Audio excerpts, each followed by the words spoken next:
show you the most delicious sourdough bread recipe. It's so easy, you just need to plan ahead just a little bit. You will have the most delicious soft sourdough bread that you have ever had. Let me show you how.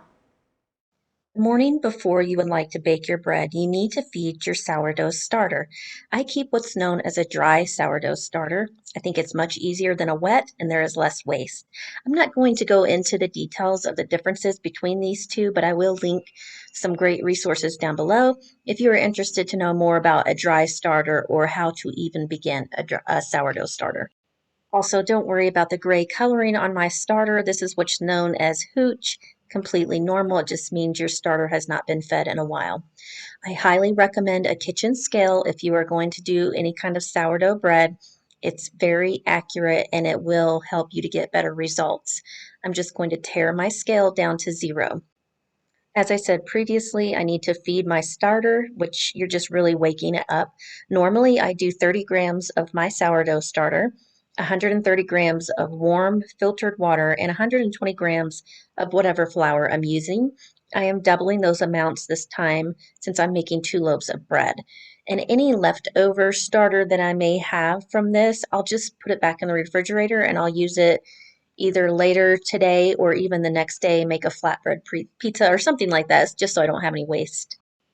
After mixing everything together really well, you are going to cover your starter in plastic wrap and let it sit in a warm place anywhere from like 6 to 12 hours. It really depends on your kitchen that day, the temperature, how warm it is. You're looking for bubbles to start to form on top. It probably will even start to rise up a little bit. And once you're at that point, then we can move on to the next step.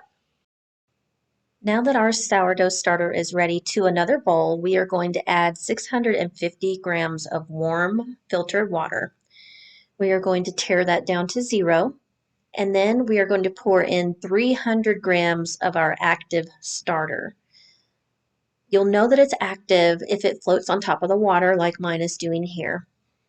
Any excess starter, you can store that in the refrigerator or actually you can use it right away for something else. I love making a little flatbread pizza out of mine.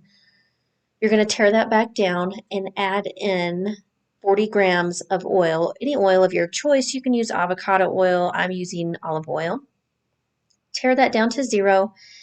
Add in 50 grams of honey and then tear it down again. At this point, we're going to whisk everything together until they're well combined. Finally, we're going to add 1,000 grams of flour, and I am using all-purpose unbleached flour.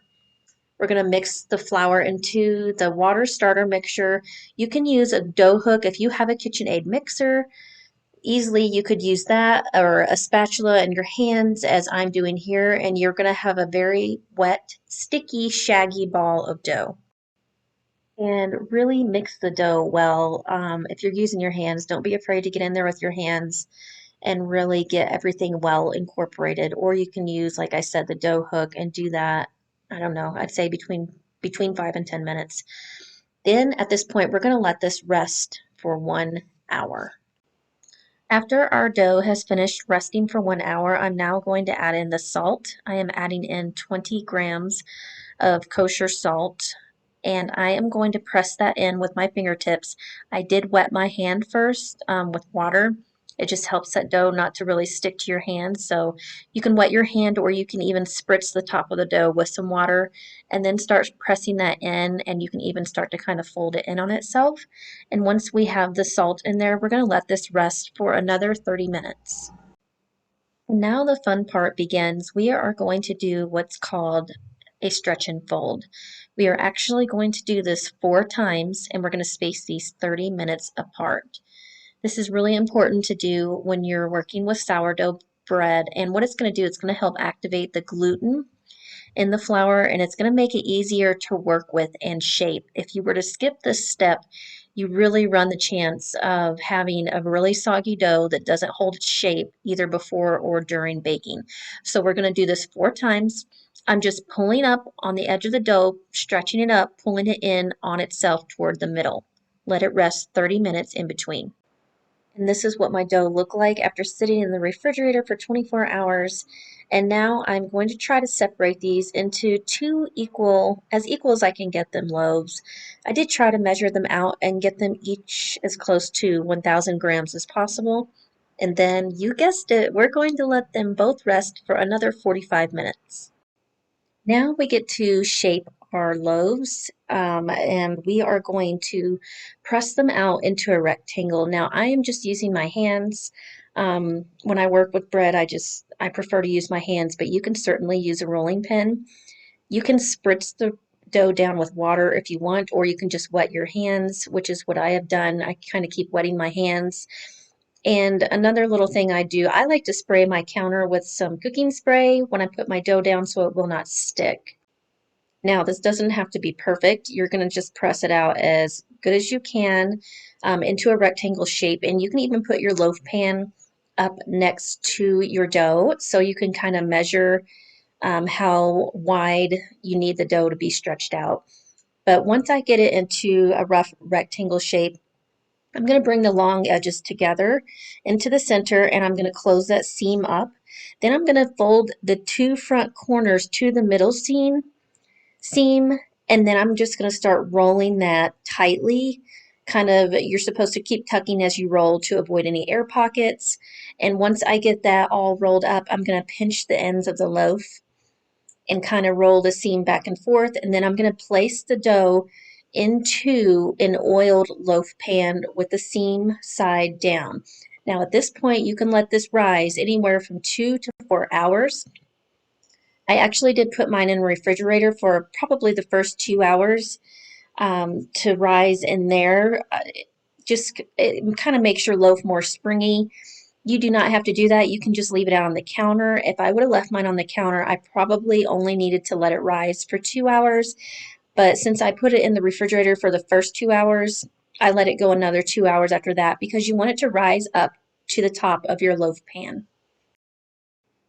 Once they are to the top of your loaf pan, you're going to preheat your oven to 400 degrees. And you do want to put some kind of a pan in the oven with water that's going to kind of help steam that bread and keep it super moist. You're going to let it go at 400 degrees for about 15 minutes. And then you're going to reduce that oven temperature to 375 degrees for 25 to 30 minutes. If you'd like, you can even use a digital thermometer to check the temperature of your dough to make sure it's done. You're looking for it to be about 200 degrees Fahrenheit. Or you can simply do this. Just thump the loaf.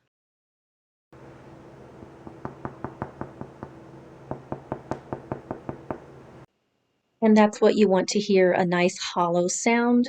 We are going to let this loaf, or both of these loaves, rest until they are completely cool. And once they have completely cooled down, now I'm going to cut into this beauty for you. This is my absolute favorite sourdough bread recipe for a white bread because I just feel like it's foolproof. It turns out moist and delicious every time. You cannot go wrong with this bread. I really hope you guys enjoyed this video and I really hope you will give this a try. Making sourdough bread is not difficult, especially once you have the method down. I really hope you guys were inspired to make your own sourdough bread. It's so easy. Thank you so much for watching this video, and I will see you guys next time. Bye.